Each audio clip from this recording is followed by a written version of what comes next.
kulanti wanaagsan daawadayaal kuna soo dhawaada wararkii ugu dambeeyay qodobada wararkeena haddii aan loo qadaro waxaa ka mid ah wararkii ugu dambeeyay madaxweynaha Puntland Saciid Deni oo loo heysto in uu Imaaraadku ka taageeray xasuuqa ka soconaya dalka Suudaan iyo sidoo kale madaxweyne Saciid Cabdullaahi Deni oo la go'aamiyay in arrintan loo maxkamadeyn doono waxaa la wadaagi doonaa warar iyo macluumaad arrintaasi ku aadan qodobada kale waxaa ka mid noqon doona macluumaadkii ugu dambeeyay fool xun oo ka dhacay gobolka Galgaduud mar kale hooyo iyo caruurteeda oo lagu laayay halkaasi haddaba sidee ayay wax u dhaceen waan idiin soo gudbin doonaa iyo waxaanu idin wadaagi doonaa wararkii ugu dambeeyay janan oo saddex qodob oo muhiim ah kala hadlay dowladda federaalka Soomaaliya xilli uu ka soo laabtay howlihii shaqo oo dowladda Soomaaliya uga hayay gobolka Gado warar ayaanu idinkaga heenaa soo dhawaada saaxiibayaal haddii aad saaxiibna ugu cusub nagu soo biri muuqaalka like saar aragtida wax dhisisan ugu reeb qaybta hoose faalada dadweynaha ku bilowno wararkeena madaxweynaha maamulka Puntland Saciid Cabdullaahi Deni ayaa loo heystaa ka qayb ahaantiisa dagaalka Suudaan iyo in uu magaalada Boosaaso ku aruurinayo ciidamo caloosho dushaqaystayaal ah oo Colombia laga keenay kuwaasi oo dowladda Imaaraadka Carabta iyo isagoo iska kaashanayaan Sheekh Cali Maxamuud Xasan Cali Wajiis oo kamid ah culimada ama golaha sare ee culimada Soomaaliyeed ayaa si adag uga hadlay arinta caloosho dushaqaystayaasha Colombiyaanka ah ee la soo dejiyay garoonka magaalada Boosaaso kuwaasi oo loo diyaarinayo in loo diro sidii ay u taageeri lahaayeen ciidamada kooxda RSF ee dagaalka kula jira dowladda Suudaan Sheekh Cali Wajiis ayaa eedeymo culus u jeediyay madaxweyne Deni waxaana uu sheegay in caalamku uu kula xisaabtami doono qaybtiisa dagaalka Suudaan sidoo hadalku dhigay meesha waxa maamulo nin la yiraahdo Saciid Cabdullaahi Deni isaga ayuuna caalamku kula xisaabtami doonaa waxa ka dhacaya Suudaan qaybtiisa ayuu ka qaadanaya hadii uusan joojin dhaqamadaasi oo kale ayuu wareysiga ku yiri Sheekh Cali Wajiis Sheekh Cali oo wareysigan la yeeshay ayaa sidoo kale waxa uu intaasi ku daray in dowladda federaalka Soomaaliya ay saaxiib iyo sidoo kale xiriir wanaagsan ay la leedahay dowladda Suudaan laakiin sidaas oo ay taana in dowladda Imaaraadka Carabta iyo Deni oo iskaashanaya inay ka shaqeynayaan sidii xiriirkaasi loo dabargoyn lahaa iyada oo dhinaca kale tana gacan laga geysanayo xasuuqa kooxda RSF ee ka wada gudaha dalka Suudaan eedeymahan ayaa soo baxay xilli ciidamada RSF ay wajahayaan eedeymo cusub oo ku saabsan gabadh fallo baasan oo ay ka geysanayaan gudaha dalkaasi sidoo kale tana maalmihii la soo dhaafay warbixino ay baahiyeen warbaahinta caalamka gaar ahaan wargeyska Middle East uu shaaca ka qaaday baaritaano uu sameeyay inuu ku soo ogaaday in howlgal qarsoodi ah Imaaraadku uu ka fulinayo gudaha Soomaaliya gaar ahaan Boosaaso oo saldhig ciidan uu ka sameeyay uu ka taageero kooxda RSF ee dagaalka kula jirta dowladda Suudaan haddaba Sheekh Cali wareysigiisa qaybta dambe ayaan idin kula wadaagi doonaa laakiin waxaan rabaa inaan ku hormariyo warar ku aadan dhacdo argagax leh oo ka dhacday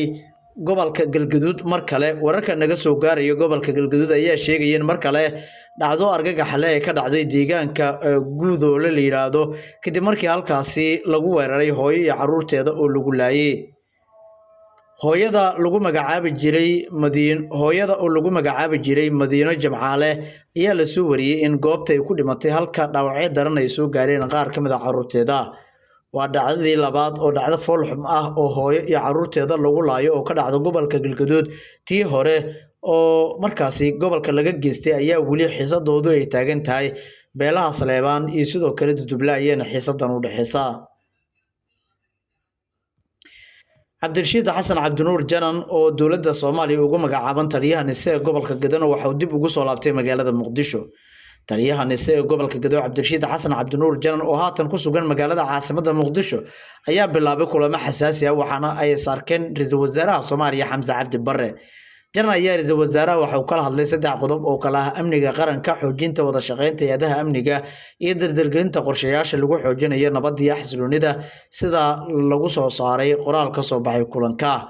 waxaa maanta kulan muhiim ah la yeeshay ra'iisul wasaaraha dalka mudane Xamza Cabdi Barre kaasi oo aanu kaga wada hadalnay arrimo la xiriira amniga qaranka xoojinta wada shaqeynta hay'adaha amniga iyo dardargelinta qorshayaasha lagu xoojinayo nabadda iyo xasiloonida ayaa Janan qoraal uu soo saaray uu ku yiri sidoo kale waxa uu sheegay inuu ra'iisul wasaaruhu kaga mahadcelinayo diiradda sida uu saarayo arrimaha amniga gaar ahaan taageerada uu siinayo amniga gobolka Gado janan ayaa hadalkiisa isagu sii wato waxa uu xusay inay ka go'an tahay inuu sii xoojiyo howlgallada loogu xilsaaray gobolka Gedo iyadoo oo dowladda Soomaaliya uu wakiil u kaga yahay gobolkaas.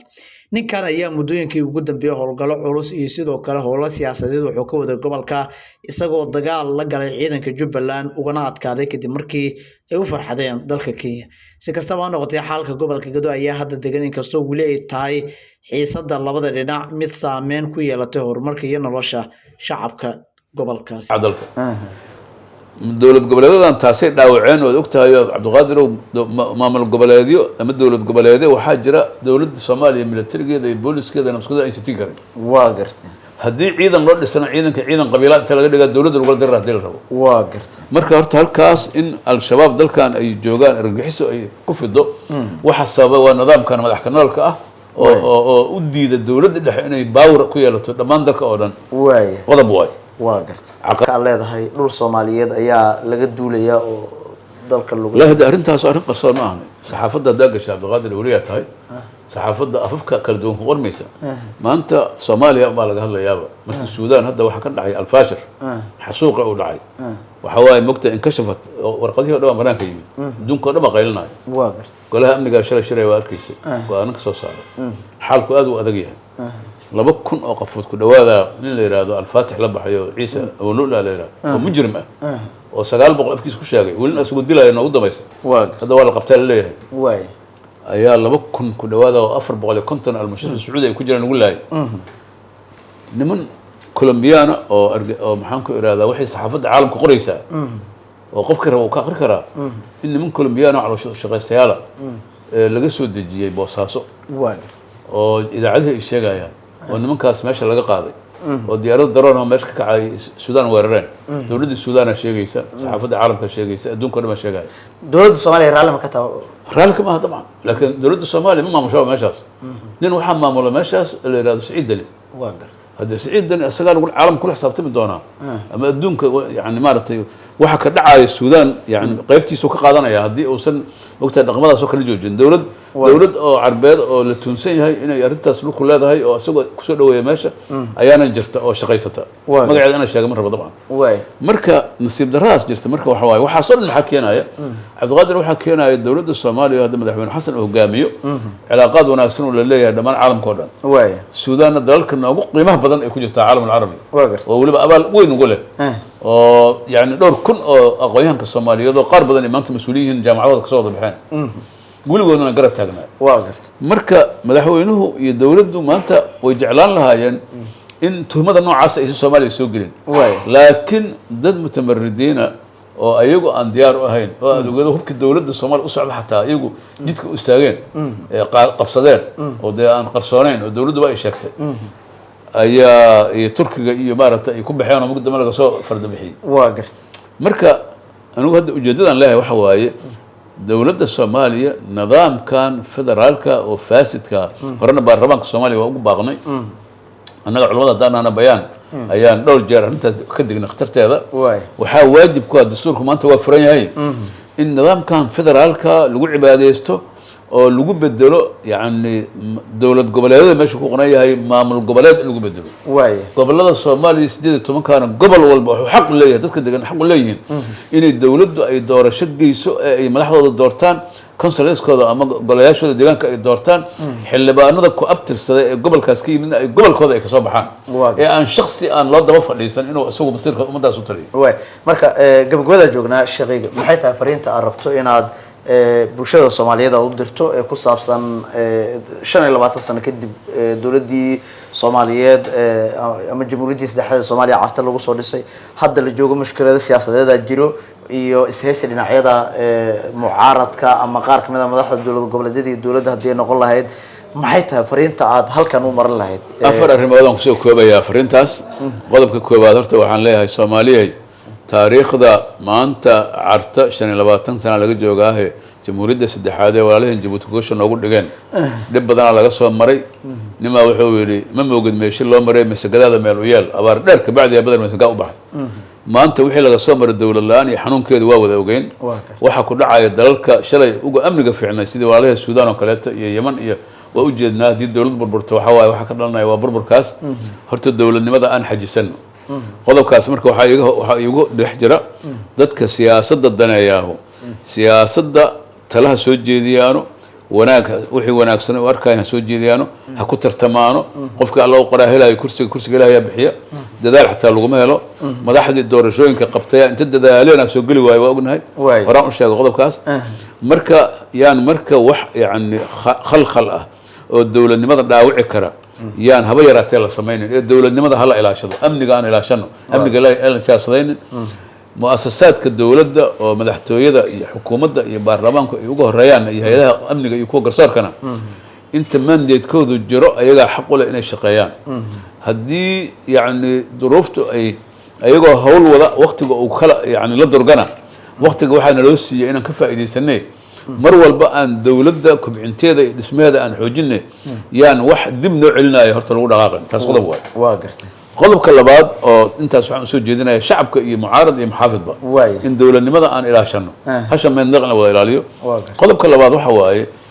دولة ده أيو سجارة لبضع قضاء صوصعته أي كوا جهنيين